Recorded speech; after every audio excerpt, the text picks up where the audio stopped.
Assalamualaikum warahmatullahi wabarakatuh. Terima kasih atas kesempatannya. Perkenalkan, nama saya Abid Abdillah dengan NIM 2019-210302.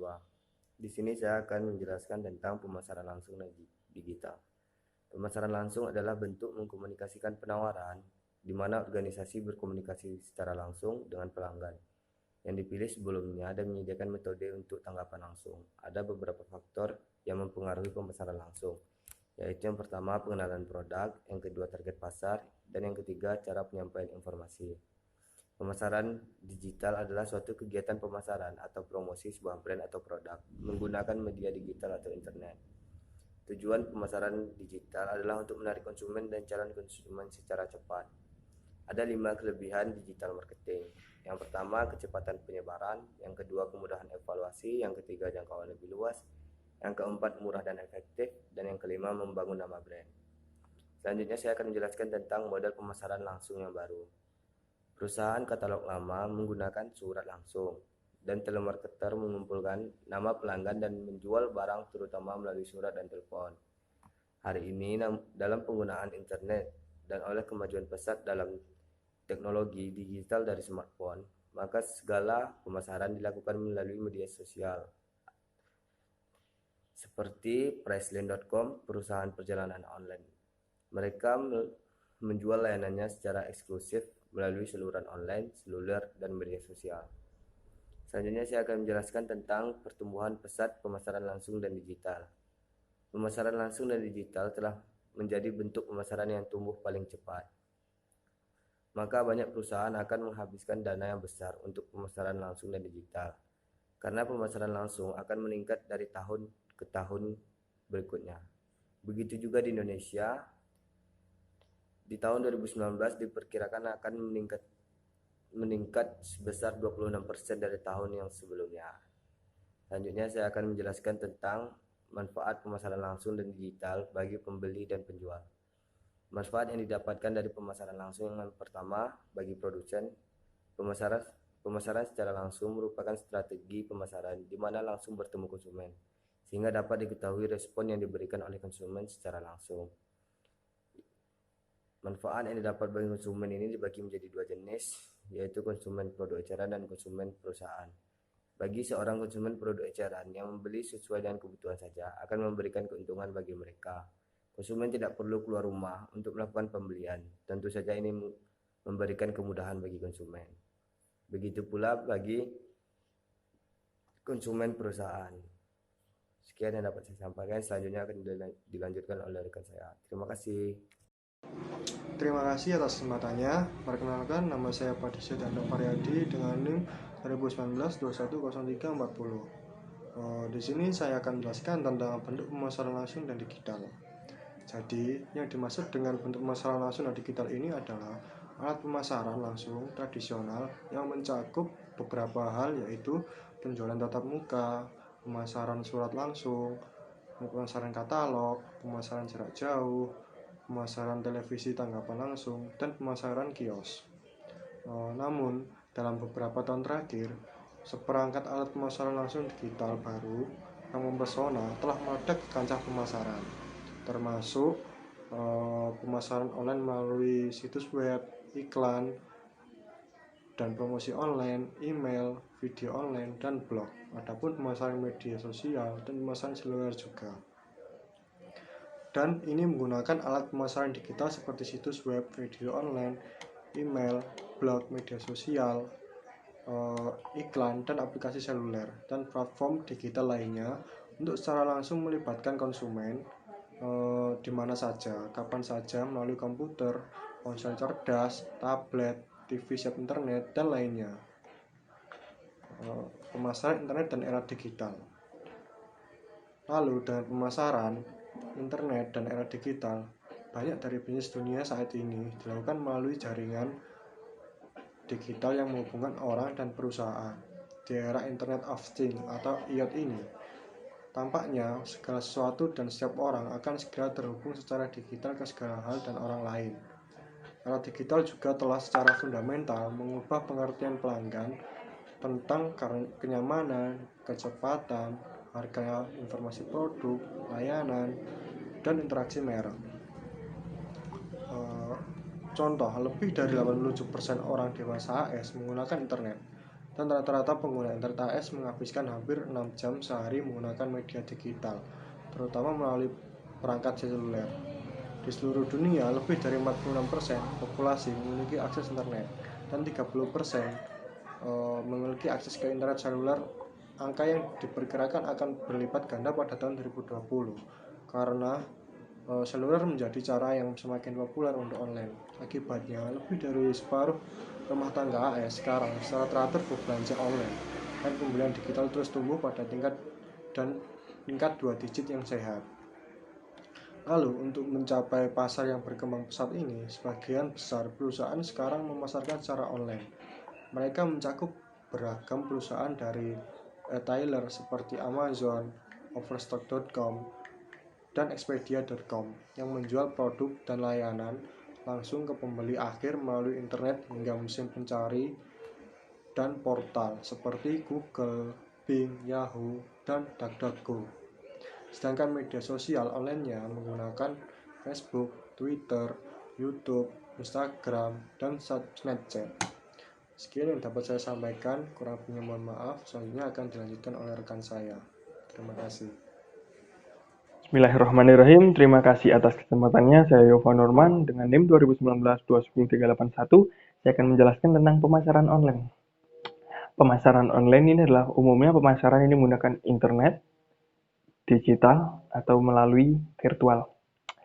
Pemasaran online, jadi kita misalkan promosi menggunakan iklan, video, blog, atau media sosial lainnya, kita dapat lebih langsung luas menjangkau ke seluruh dunia. Jadi menggunakan digital online itu sangat mudah sekali untuk promosi, misalkan seperti itu. Nah, pemasaran digital ini sangat berkembang pesat dalam pendekatan pemasaran seluler seperti ini. Jadi situs web dan komunitas web bermerek bagi perusahaan, langkah pertama untuk melakukan pemasaran online yaitu adalah membuat yaitu situs web. Jadi kalau kita misalkan mau beli sesuatu, ingin mengetahui produknya seperti apa, misalkan kita mengetik di Google Yakult, nanti di YouTube di Google, dimanapun langsung muncul. Jadi kita dapat mengetahuinya tanpa harus bertemu langsung. Jadi kita dapat menggali informasinya sebelum membeli sesuatu. Nah, lanjut, saya akan menjelaskan tentang iklan online. Nah, iklan online ini ya, konsumen ini menghabiskan lebih banyak waktu online, sehingga perusahaan akan mengalihkan lebih banyak pemasaran melalui online, melalui iklan. Kan sekarang khususnya saya sendiri, rekan-rekan semua, pasti kalau seringnya itu buka IG kan, seret. Nah, di situ kita menemukan banyak produk-produk. Jadi perusahaan itu atau sebuah usaha itu sering-sering menggunakan online marketing untuk mempromosikan produknya. Pemasaran email termasuk dengan pemasaran online, termasuk bagiannya. Jadi saya membaca sebuah artikel. Nah, di seluruh dunia, di seluruh belahan bumi ini, lebih dari 200 juta email dikirim setiap menit, setiap hari.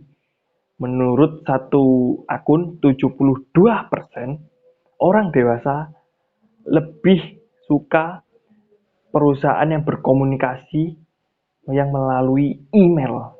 Nah, jadi kan dengan email kita bisa menyampaikan keluh kesah kita, menyampaikan aspirasi kita sebelum membeli produk dengan pemasaran email. Email itu sudah sering digunakan ya bagi semua orang. Kita ngirim tugas sekarang pakai email, kita ngirim apapun pakai email ke dosen kita. Jadi email ini sangat berguna sekali pemasaran melalui email.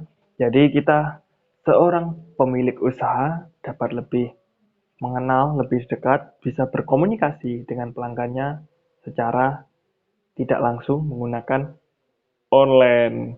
Oke, materi saya sudah selesai. Saya akan dilanjutkan oleh rekan saya, luar biasa. Baik, terima kasih atas kesempatannya.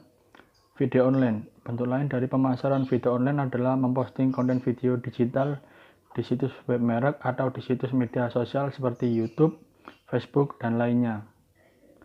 Video lain adalah iklan yang terutama dibuat oleh perusahaan untuk TV dan lainnya media, tetapi memposting online sebelum atau setelah kampanye iklan untuk memperluas jangkauan mereka. Konten sangat menular sehingga pelanggan akan mencarinya keluar atau memberitahu kepada teman-temannya. Karena pelanggan menemukan dan menyebarkan konten viral, marketing bisa sangat bermanfaat dan murah. Banyak merek yang menghasilkan kampanye video multiplatform yang menjembatani TV tradisional, online, dan media sosial. Untuk misalnya kampanye Take It dari Adidas. Iklan video 60 detik itu penuh aksi yang menampilkan Adidas terkenal atlet mengeluarkannya dalam latihan dan pada hari pertandingan. Dimulai di TV tetapi dengan cepat diperbesar puncak tangga lagu yang viral. Kampanye tersebut menyampaikan pesan motivasi yang menawan, yaitu lakukan sesuatu yang diingat atau tidak melakukan apa-apa dan dilupakan. Tidak ada yang memiliki hari ini. Ambil. Iklan awal adalah Take It. Terputus selama NBA All-Star Weekend, tapi itu hanya awal mula. Iklan video tersebut kemudian mendapatkan 21 juta tampilan di YouTube hanya dalam minggu pertama dan 40 juta dalam 2 bulan pertama, sehingga video tambahan dalam rangkaian iklan meraih jutaan lebih banyak tampilan, menjadikan Take It sebagai salah satu kampanye viral yang paling penting dan yang paling sukses. Blog dan forum online lainnya. Print juga melakukan pemasaran online melalui berbagai forum digital yang menarik, kelompok minat khusus dan komunitas merek tertentu, blog atau log web sedang online, forum tempat orang dan perusahaan memposting pemikiran mereka dan konten lainnya, biasanya terkait ke topik yang didefinisikan secara sempit. Banyak blogger menggunakan jejaring sosial seperti Twitter, Facebook, dan Instagram untuk mempromosikan blog mereka, memberi mereka jangkauan yang luas. Jangkauan seperti itu dapat memberikan blog terutama yang memiliki banyak pengikut dan setia. Sebagian besar pemasar sekarang memasuki blogsphere dengan merek mereka sendiri yang terkait blog yang menjangkau komunitas pelanggan. Misalnya seperti di blog Coca-Cola Unbottled, penggemar Coke dan orang dalam perusahaan dapat melihat apa yang di luar botol itu, berbagi postingan dan semuanya. Mulai dari produk baru dan inisiatif keberlanjutan hingga apa yang menyenangkan dan menginspirasi cerita penggemar menenggak tentang menyebarkan kebahagiaan. Lalu juga ada di blog Netflix, di mana anggota tim Netflix mereka sendiri penggemar film yang fanatik, menceritakan tentang fitur-fitur Netflix terbaru dan dibagikan trik untuk mendapatkan hasil maksimal dari mantan Netflix, pengalaman, dan mengumpulkan umpan balik dari pelanggan. Terima kasih atas kesempatannya. Saya Anastasia Safar Ramadhani dengan NIM 2019-210422. Sosial media and mobile marketing. Sosial media marketing. Tingginya jumlah pengguna internet, teknologi, dan perangkat digital telah melahirkan serangkaian media sosial online, aplikasi digital, jaringan sosial, dan komersial yang muncul pun semakin banyak. Serta hampir semua orang telah menggunakan media sosial yang ada seperti Instagram, Facebook, YouTube, dan lain-lain. Sehingga media sosial ini dapat menjadi tempat berkumpulnya konsumen. Penggunaan media sosial. Pemasar dapat terlibat dalam media sosial melalui menggunakan media sosial yang ada. Cara ini adalah cara yang paling mudah karena kebanyakan merek besar maupun merek kecil telah menggunakan media sosial untuk membuat toko online di sejumlah situs. Ini menunjukkan meskipun media sosial merupakan jejaring yang besar, media sosial juga melayani komunitas kecil. Keuntungan dan tantangan sosial media marketing. Menggunakan media sosial tentu memiliki keuntungan, apalagi untuk memasarkan suatu produk yang jelas saja memiliki keuntungan dan tantangan yang harus dihadapi oleh pemasar. Keuntungan menggunakan media sosial adalah sebagai berikut: bersifat pribadi, sehingga memungkinkan pemasar untuk membuat dan berbagi konten produk yang telah disesuaikan. Bersifat interaktif, sehingga hal ini membuatnya ideal untuk memulai komunikasi dan pelanggan dan mendengarkan feedbacknya. Cepat dan tepat waktu, Mereka dapat menjangkau pelanggan dengan konten pemasaran yang relevan.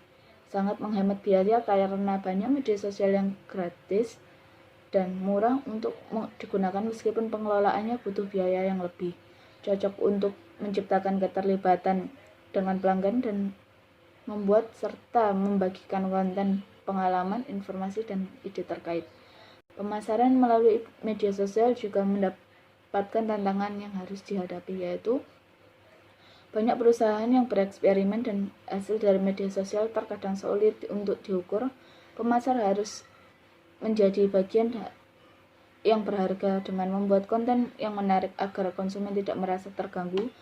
Konten media sosial untuk dikendalikan konsumen sehingga kampanye media sosial tidak berbahaya dan dapat menjadi bumerang. Terima kasih, selanjutnya akan dilanjutkan oleh rekan saya. Terima kasih atas kesempatannya. Perkenalkan, nama saya Rahman Pradik Akbar dengan NIM 2019-210429. Nah, di sini saya akan melanjutkan presentasi dari rekan saya. Selanjutnya ada Integrate Social Media Marketing. Nah, menggunakan sosial media bisa dibilang sangat sederhana, seperti halnya memasang beberapa pesan dan promosi sebuah merek di FB atau bahkan Twitter.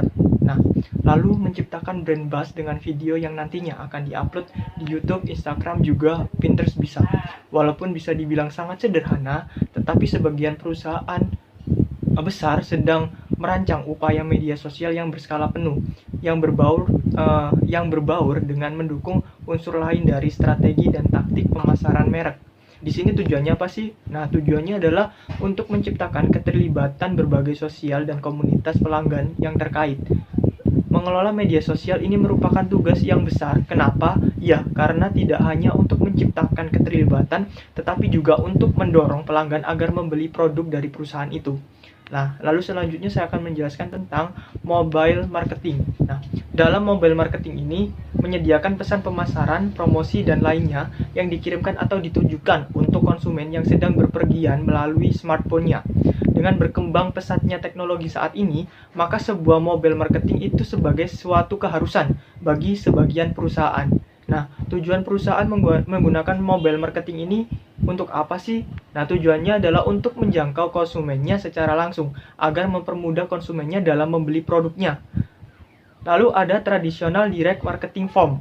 Nah, di sini meskipun alat pemasaran digital sangat berkembang pesat dan telah menjadi perbincangan, seperti halnya mobile marketing sebelumnya yang telah saya jelaskan, tetapi alat pemasaran langsung tradisional ini juga masih ada dan masih banyak digunakan. Nah, untuk lebih lanjutnya terkait apa saja alat pemasaran langsung tradisional ini akan dipaparkan oleh rekan saya. Terima kasih. Terima kasih atas kesempatannya. Perkenalkan, nama saya Tasya Regina Priscilia dengan NIM 2019-210434. Di sini saya akan melanjutkan presentasi dari rekan saya, yaitu tradisional marketing. Seperti dengan namanya, tradisional marketing ini menggunakan cara-cara yang tradisional. Biasanya menggunakan media cetak seperti flyer, banner, ataupun koran. Namun seiring perkembangan zaman, tradisional marketing ini mulai merambah ke dunia elektronik seperti TV ataupun radio. Meskipun disebut tradisional, namun tradisional marketing ini tidak selalu menggunakan cara-cara yang bertele-tele ataupun tidak efektif.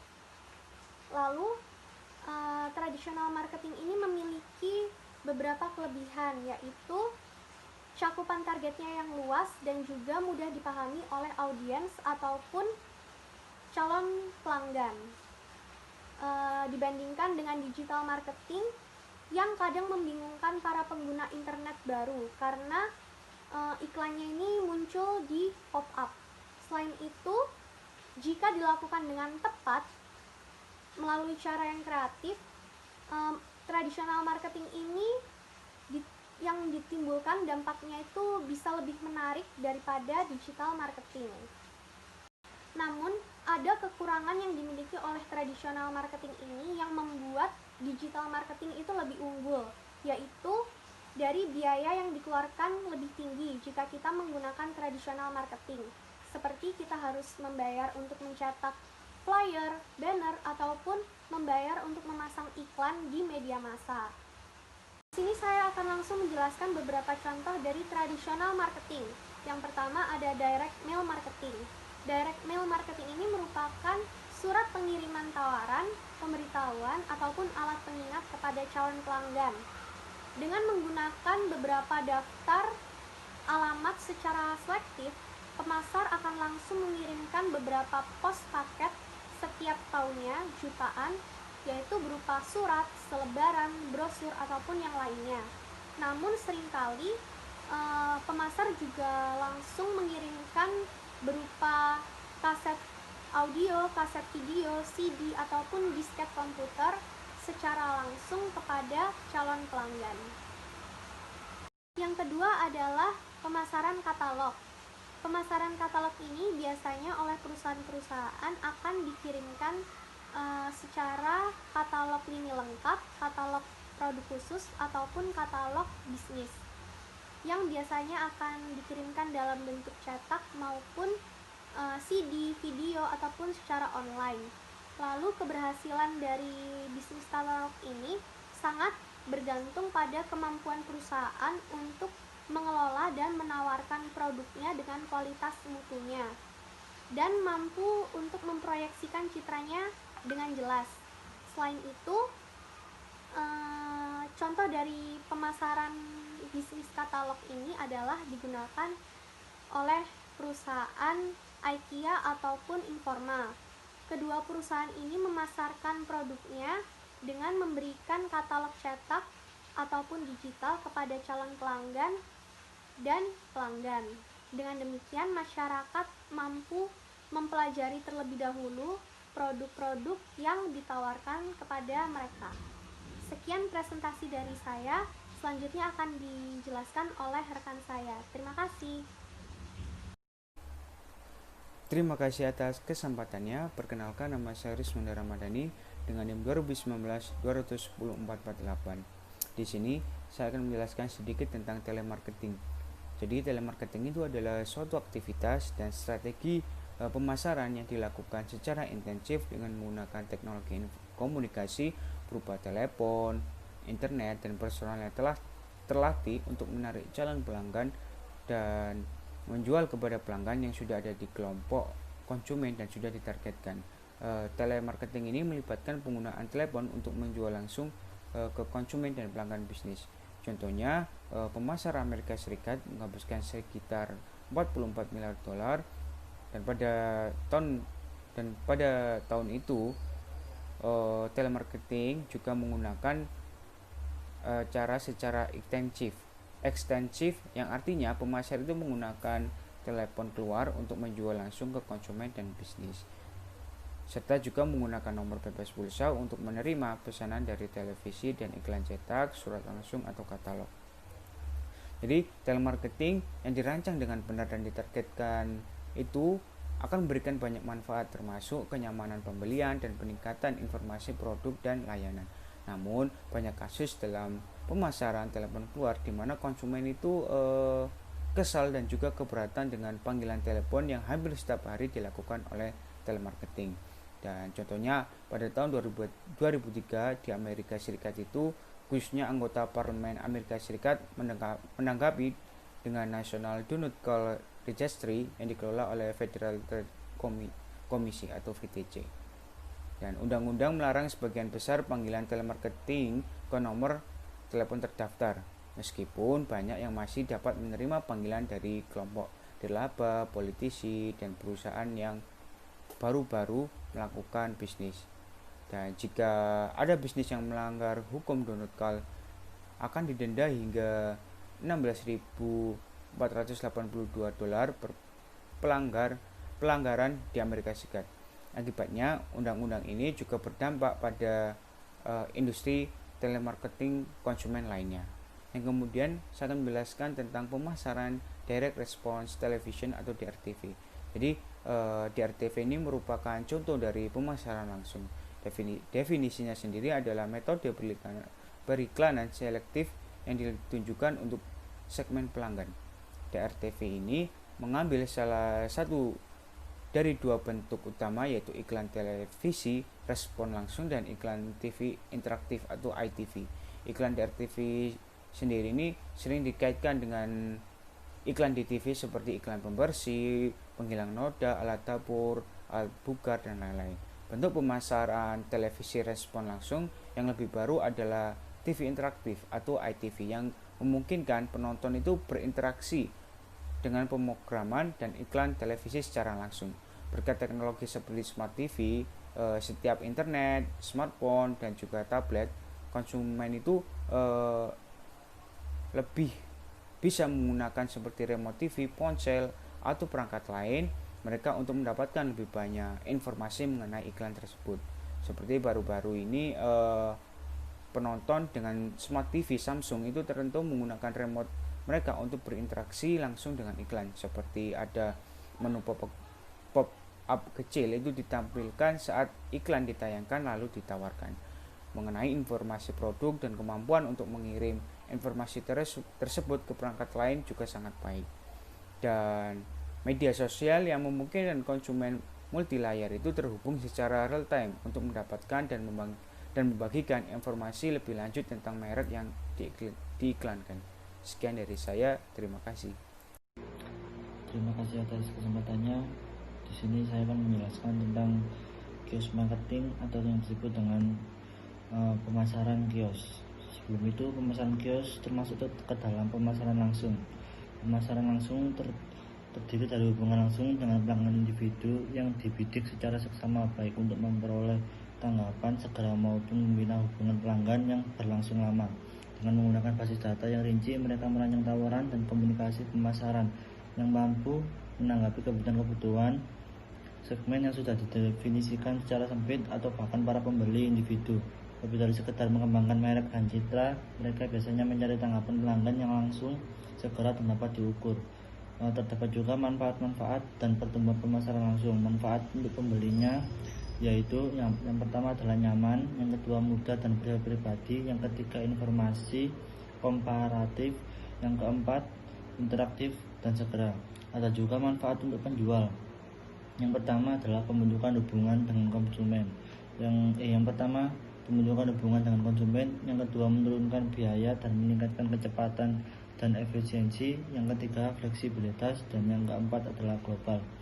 Nah, di sini ada bentuk pemasaran langsung yaitu pemasaran kios. Pemasaran melalui kios ini banyak perusahaan menempatkan mesin-mesin informasi dan pemesanan disebut kios, berbeda dengan mesin penjual yang mengeluarkan produk aktual di toko-toko, airport, dan lokasi-lokasi yang lain. Para pemasar bisnis juga menggunakan kios. Contohnya Daun Plastik menempatkan kios di sejumlah pameran dagang untuk mengumpulkan informasi calon pelanggan dan memberikan informasi tentang produk-produknya. Sistem kios tersebut membaca data pelanggan dari rencana-rencana pendaftaran berkode dan menghasilkan lembaran-lembaran teknis yang dapat dicetak di kios atau dikirim melalui fax atau dikirim melalui surat kepada pelanggan. Dewasa ini, kios juga masuk ke online ketika ada perusahaan menggabungkan kekuatan dunia maya dan nyata. Contohnya di toko Levi Strauss menggabungkan Anda dapat memasukkan data ukuran badan Anda ke dalam kios internet dan meminta jeans yang dibuat sesuai pesanan dan dikirim ke rumah Anda dalam waktu sekitar 2 minggu. Yang selanjutnya adalah a need for action. Jika Anda memiliki sebuah bisnis, produsen memulai tugasnya dengan fokus konsumen, dan Anda harus mempelajari konsumen dan memahami kebutuhannya, keinginannya, dan persyaratan dan kemudahannya. Pabrikan harus merancang produk baru atau meningkatkan yang sudah ada dengan ketat mengikuti kebutuhan, keinginan, dan lain-lain dari konsumen. Produk harus memuaskan konsumen. Oleh karena itu, produsen harus mendesain dan memproduksi yang akan diterima oleh konsumen daripada produk yang dapat diproduksi dengan mudah. Seorang konsumen pada dasarnya rewel dan berpikiran pelin-pelan. Ini membuatnya tugas memahami konsumen dan mendesain produk yang jauh lebih sulit. Namun ini adalah salah satunya cara produsen dapat berhasil dalam pasaran yang kompetitif. Penjualan harus didahului dengan studi pelanggan, riset pemasaran, dan pengembangan produk. Seluruh fokus harus pada konsumen dan kebutuhannya. Konsep ini disebut juga dengan konsep orientasi pelanggan. Hal-hal yang perlu kita perhatikan sebelum bertindak yaitu adalah fokus pada kebutuhan pelanggan. Yang kedua adalah memberikan kepuasan konsumen. Yang ketiga mencapai tujuan organisasi, dan yang keempat inovasi. Maka dari itu penting sekali bagi kita untuk bertindak dalam sebuah manajemen pemasaran untuk mencapai tujuan organisasi dan tujuan bersama. Terima kasih.